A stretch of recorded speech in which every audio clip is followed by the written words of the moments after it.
तो पिछले वीडियो में हमने ये देख लिया था कि शियर फोर्स, बेंडिंग मोमेंट और नॉर्मल फोर्स ये सब क्या है, और हमने ये पता किए थे कि नॉर्मल फोर्स, शियर फोर्स और बेंडिंग मोमेंट ये तीनों दरअसल एक बॉडी के अंदर रहने वाला इंटरनल फोर्सेस है। और ये फोर्सेस आता कहाँ से है? These are the forces exerted by the adjacent part of the body। मतलब बॉडी के ही जो दूसरे पार्ट है वो पार्ट ये फोर्सेस हैं जो बॉडी की और पार्ट को दे देते हैं। ठीक है, और ये इनके बारे में हम लोगों ने बहुत इन डिटेल हमने पिछले वीडियोस में बात कर लिए हैं। ये जो वीडियो है, इस वीडियो में हम लोग बातचीत करने वाले हैं कि how to determine shear force and bending moment at a section. अब देखिए, ये जो शियर फोर्स और बेंडिंग मोमेंट जो निकालना है ये हमारे लिए एक बहुत ही इंपॉर्टेंट सब्जेक्ट है, ये हमें पता है, क्योंकि we have to determine shear force and bending moment at various sections. हमें शियर फोर्स और बेंडिंग मोमेंट हमेशा बहुत सारे सेक्शंस में हमें निकालना पड़ता है। इन ज़्यादातर केसों में हमें ये वेरिएशन को एक डायग्राम की तहत ड्रॉ करना पड़ता है, जिसे हम लोग कह देते हैं शियर फोर्स डायग्राम। और बेंडिंग मोमेंट की वेरिएशन जब हम एक ग्राफिकल प्लॉट में दिखाते हैं तो उसे हम लोग कह देते हैं बेंडिंग मोमेंट डायग्राम। ठीक है, तो इस वीडियो में हम ये डिस्कस करने वाले हैं कि पहले देख लेते हैं शियर फोर्स और बेंडिंग मोमेंट का वैल्यू हम निकालते कैसे हैं किसी एक सेक्शन में, और उसके बाद हम लोग देखेंगे कि डिफरेंट सेक्शन में आसान तरीके से कैसे हम निकाल सकते हैं और ये शियर फोर्स और बेंडिंग मोमेंट डायग्राम हम कैसे बना सकते हैं। ठीक है, तो चलिए हम लोग एक एग्जाम्पल ले लेते हैं। मान लीजिए कि ये आपके सामने एक सिंपली सपोर्टेड बीम है। आप देख सकते हैं कि यहाँ पर हिंज सपोर्ट है और यहाँ पर रोलर सपोर्ट है, और उस बीम के ऊपर ये दो लोड है, one is 20 kilo Newton, another is 30 kilo Newton, और हम इसको एक नोमेनक्लेचर दे देते हैं A, B, C and D। सबसे पहले हम क्या करते हैं, इनके डायमेंशंस दे देते हैं। तो these are the dimension that is given। Now let us draw the reactions। Now आपको पता है कि यहाँ पे आप देख रहे हैं कि there is no horizontal force, और इसीलिए यहाँ पर जो HA, ठीक है, ये हिंज सपोर्ट है, तो यहाँ पर दो रिएक्शन होगा RA एंड HA, और उसमें से HA का वैल्यू 0 होगा क्योंकि यहाँ पर कोई हॉरिजॉन्टल फोर्स नहीं है, और हम ये summation of H equals to 0, इस कंडीशन से हम कह सकते हैं कि the value of HA will be 0। तो इसीलिए हम यहाँ पर HA को ड्रॉ कर ही नहीं रहे हैं, हम यहाँ पर सिर्फ RA को दिखा रहे हैं और D पॉइंट पर सिर्फ और सिर्फ RD को दिखा रहे हैं।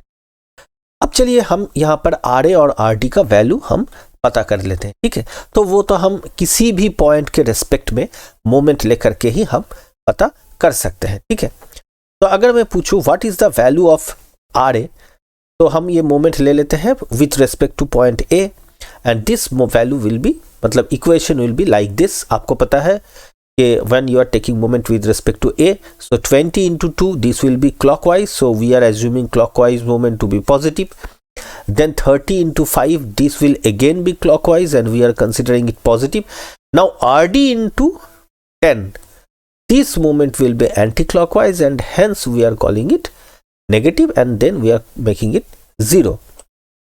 तो फिर उसके बाद यहाँ पर आ गया RD का value is plus 19 kilo Newton. अब प्लस का मतलब आपको पता है कि प्लस है, मतलब यहाँ पर हमने जो तस्वीर, मतलब डायरेक्शन जो पकड़ा है वो डायरेक्शन सही है, और इसीलिए हम इसको प्लस दे रहे हैं, मतलब हम यहाँ पर ब्रैकेट में वो डायरेक्शन दिखा भी देते हैं। ठीक है, फिर उसके बाद आ जाता है RA and RD that is equals to 50। आपको पता है from summation of V equals to 0, और वहाँ से हम RA का वैल्यू निकाल रहे हैं, और वो वैल्यू आ रहा है प्लस 31 किलो न्यूटन। प्लस मतलब ये जो फिगर है ये फिगर भी बिल्कुल सही है, हमने सही ड्रॉ किया है, और इसलिए हमने फिगर की डायरेक्शन ऊपर की तरफ दिखा देते हैं।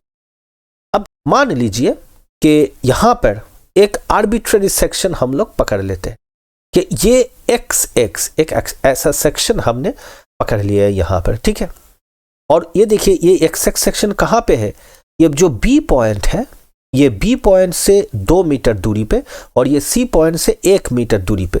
तो फिलहाल हम लोग यहाँ पे एक्स सेक्शन पे सारे जो इंटरनल फोर्सेस है, मतलब normal force, shear force and bending moment, वो हम निकालने की कोशिश करते हैं। ठीक है, तो चलिए हम क्या करते हैं, देखिए इसको फ्री बॉडी, मतलब इस सेक्शन बरोबर ये पूरे बीम को हम लोग काट देते हैं। मतलब what we are doing here, हम लोग सिर्फ और सिर्फ इस सेक्शन के जो राइट वाला पार्ट है ना, सॉरी जो लेफ्ट वाला पार्ट है, ये जो लेफ्ट साइड है बीम का, सिर्फ और सिर्फ उस लेफ्ट साइड को हम कंसीडर कर रहे हैं। इस पार्ट की इक्विलिब्रियम हम कंसीडर कर रहे हैं। अगर मैं पूछूं कि ये जो पार्ट है ना बीम का, ये जो पार्ट है, लेफ्ट पार्ट के ऊपर कितने सारे फोर्सेस काम कर रहे हैं, तो देखिए यहां पर एक ये आरए जो फोर्स है, वो एक एक्सटर्नल फोर्स वो काम कर रहा है, और ये एक 20 किलो न्यूटन फोर्स है। This is also an external force and this force is also acting here. लेकिन उसके साथ साथ कुछ इंटरनल फोर्सेस भी है, और वो इंटरनल फोर्सेस कुछ इस तरह से हो गए। तो ये हो गया आपका शियर फोर्स, ये हो गया आपका बेंडिंग मोमेंट, और ये हो गया आपका नॉर्मल फोर्स जो इस सेक्शन के ऊपर काम कर रहा है। और अगर मैं पूछूं कि ये इंटरनल फोर्सेस कहां से आ रहा है, कौन दे रहा है ये फोर्सेस, तो आप कहोगे ये जो राइट वाला पार्ट है ना, ये राइट वाला पार्ट लेफ्ट पार्ट के ऊपर ये सारे फोर्सेस दे रहा है। तो फिर मैं फिर से अगर पूछूं कि ये जो लेफ्ट पार्ट है, एक्स सेक्शन का जो लेफ्ट पार्ट है, ये पार्ट के ऊपर, मतलब इस लेफ्ट पार्ट के ऊपर कितने सारे फोर्सेस है, तो आप कहोगे 1 2 3 4 5, ये 5 फोर्सेस ये पूरे लेफ्ट पार्ट के ऊपर काम कर रहा है। और आप ये भी कह सकते हैं कि अगर ये फोर्सेस राइट पार्ट ने लेफ्ट पार्ट को दिया है, तो लेफ्ट पार्ट छोड़ने वाला थोड़ी है, वो भी तो इक्वल एंड ऑपोजिट फोर्स देगा। तो इसीलिए लेफ्ट पार्ट जो है ये बिल्कुल इस सेक्शन के ऊपर, राइट पार्ट के ऊपर इक्वल एंड ऑपोजिट रिएक्शन दे देगा। तो देखिए यहां पर जो नॉर्मल फोर्स है वो इस डायरेक्शन में है, तो यहां पर जो नॉर्मल फोर्स है वो बिल्कुल इक्वल है एंड ऑपोजिट डायरेक्शन में। यहां पर मोमेंट देखिए एंटी क्लॉकवाइज है, तो यहां पे मोमेंट देखिए एंटी क्लॉकवाइज है। और यहां पर जो आप देख रहे हो शियर फोर्स ऊपर से नीचे की तरफ है, तो यहां पे शियर फोर्स नीचे से ऊपर की तरफ है। और शियर फोर्स, नॉर्मल फोर्स और एक्सियल फोर्स, ये तीनों फोर्सेस के कन्वेंशन, मतलब कैसे ड्रॉ करने हैं, ये हमने पिछले वीडियो में इन डिटेल में बात कर लिए थे। ठीक है, तो देखिए गौर से, यहां पर सेक्शन है राइट की तरफ और बॉडी है लेफ्ट की तरफ। तो हमने वो कन्वेंशन, मतलब जो हम लोग पॉजिटिव कन्वेंशन मानते हैं ना, उस कन्वेंशन से हमने इसको ड्रॉ किया है।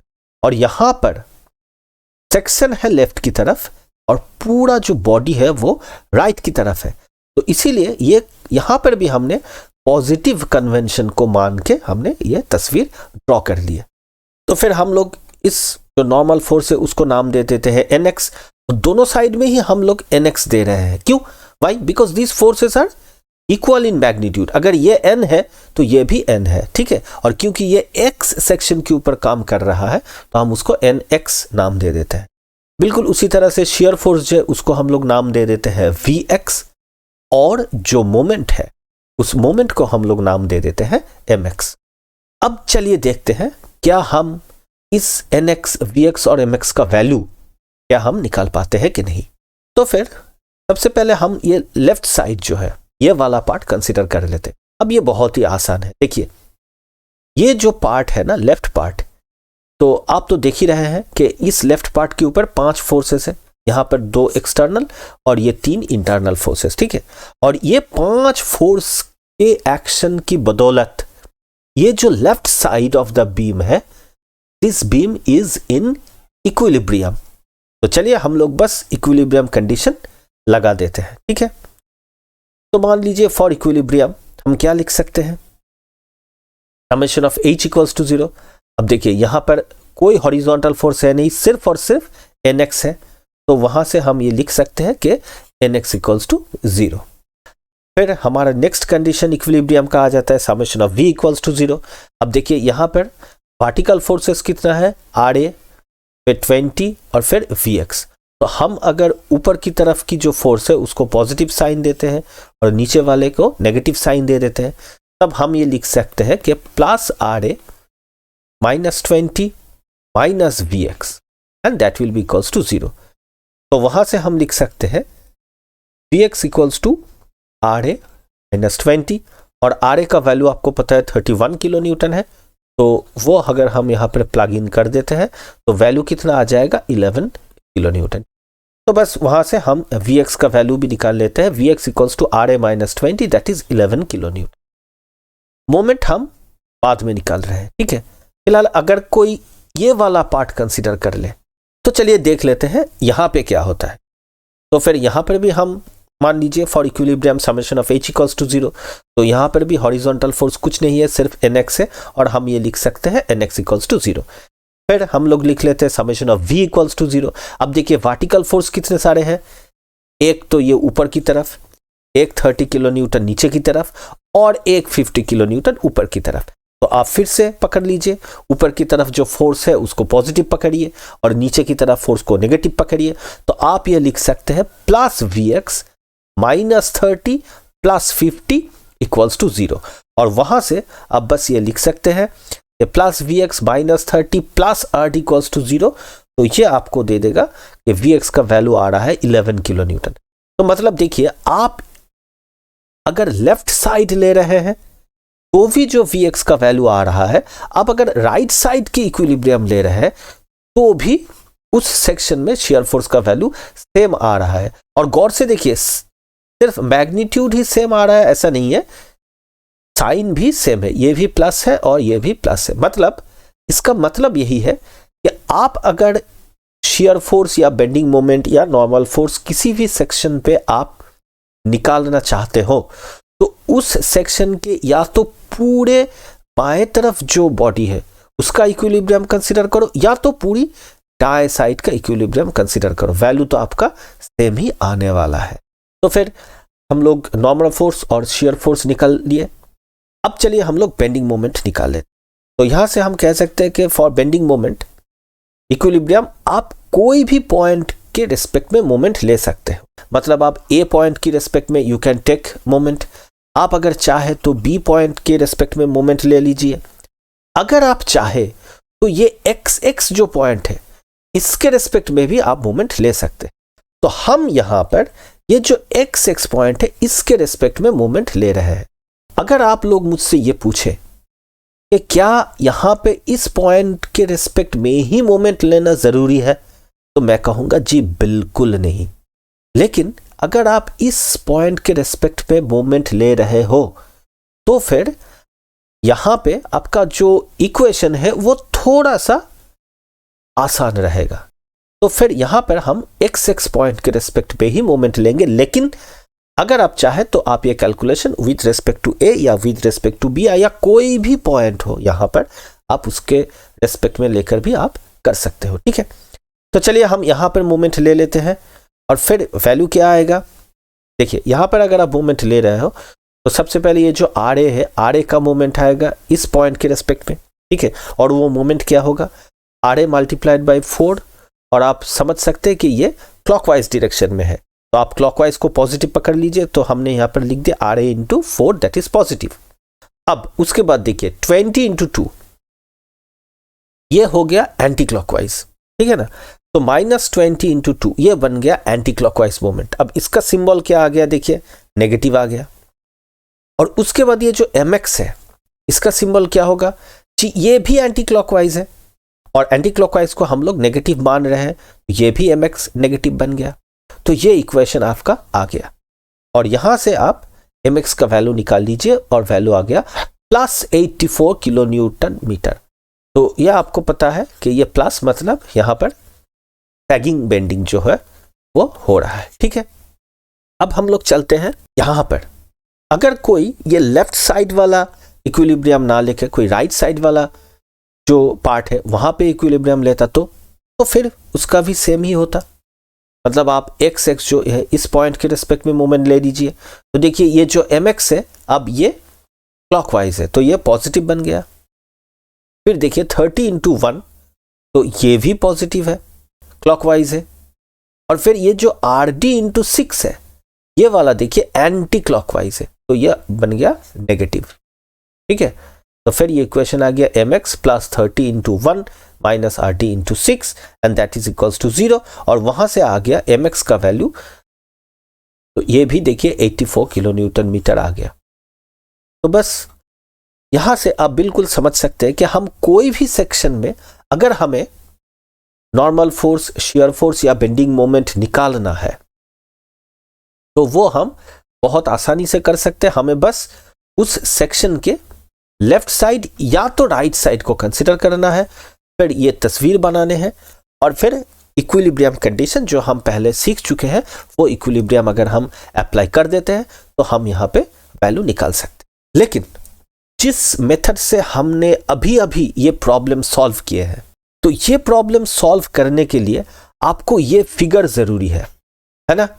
मतलब यहां पर आपको एक सेक्शन को लेकर या तो उसके लेफ्ट साइड या तो उसके राइट साइड की फिगर बनाने हैं, और इसी को हम लोग फ्री बॉडी कह देते हैं। और उस फ्री बॉडी में आपको ये इंटरनल फोर्सेस दिखाने पड़ेंगे, और उसके बाद ये इक्विलिब्रियम कंडीशन जो है वो आप अप्लाई कर सकेंगे। लेकिन ये एक क्विक मेथड भी है, और उस क्विक मेथड से आप यही इक्वेशन, ये तस्वीर ना बना के भी आप बना सकते, ठीक है। मतलब ये सारे फिगर ना ड्रॉ करके सिर्फ और सिर्फ जो ओरिजिनल बीम का फिगर है आपके क्वेश्चन में, उस फिगर बनाने से ही आप, उस फिगर से ही आप डायरेक्टली किसी भी सेक्शन में आप शियर फोर्स, बेंडिंग मोमेंट निकाल सकते हैं। तो अब हम लोग वो एक बार सीख लेते हैं, ठीक है। तो ये जो वीडियो हमने बनाया है अभी, इस वीडियो में आपने देख लिया कि एक सेक्शन में एकदम फ्री बॉडी बना के इक्विलिब्रियम कंडीशन अप्लाई करके हम कैसे इंटरनल जो फोर्सेस है, नॉर्मल फोर्स, शियर फोर्स और बेंडिंग मोमेंट, वो हम निकाल पाते हैं। लेकिन अब हम लोग चलते हैं एक क्विक मेथड। मतलब मान लीजिए कि हमें बस वो मतलब फिगर नहीं बनाने हैं, फ्री बॉडी डायग्राम, सेक्शन की लेफ्ट या राइट का फ्री बॉडी डायग्राम हमें नहीं बनाने हैं, ठीक है। क्या हम डायरेक्टली यहां के शियर फोर्स और बेंडिंग मोमेंट पता कर सकते हैं? जी हां, फ्री बॉडी ना बनाते हुए भी हम लोग बस कुछ नॉर्म्स अगर याद रख ले तो हम यहां पे किसी भी सेक्शन में हम बहुत आसानी से एक लाइन में हम लोग शियर फोर्स और बेंडिंग मोमेंट पता कर सकते हैं। तो नेक्स्ट वीडियो में हम लोग देख लेंगे कि यहां से हम क्विक मेथड में हम लोग शियर फोर्स और बेंडिंग मोमेंट कैसे बना सकते हैं, ठीक है। तो मिलते हैं नेक्स्ट वीडियो में।